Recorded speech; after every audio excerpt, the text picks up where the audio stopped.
You're a racist!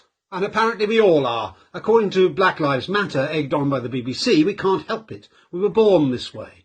They claim all whites are privileged and can never understand. We're all guilty and should admit it.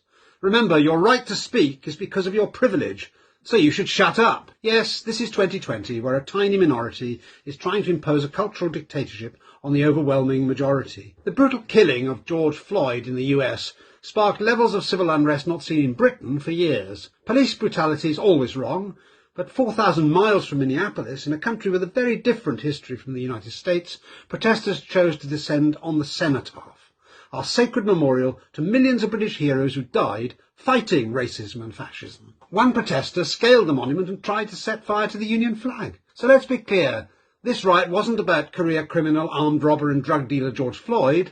Black Lives Matter states its purpose is to bring down capitalism and defund the police. They were joined by thousands of useful idiots, white, self-hating, middle-class, spoiled brats, fresh from 3 years of brainwashing in our publicly funded universities, who demand that we take the knee at the altar of their woke religion. But if we judge the past through the eyes of today, no culture, civilization or individual will escape. Italy will have to demolish the Colosseum and statues of Roman emperors who fed Christians to the lions. Egypt should destroy the monuments to the pharaohs who enslaved whole peoples and worked them to death in order to build the pyramids. But the mob has friends in high places.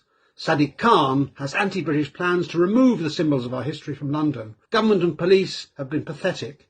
They bowed to the mob and set a dangerous precedent that disorder will get results. Last weekend proved that political violence will breed counter-violence. Our greatest Prime Minister, Winston Churchill, stood firm when others favoured capitulation. It was his finest hour. Now, when violence and disorder go unchallenged, we mustn't surrender our identity, nor our prized values of individual liberty and democracy. This must not be our darkest hour. All lives matter.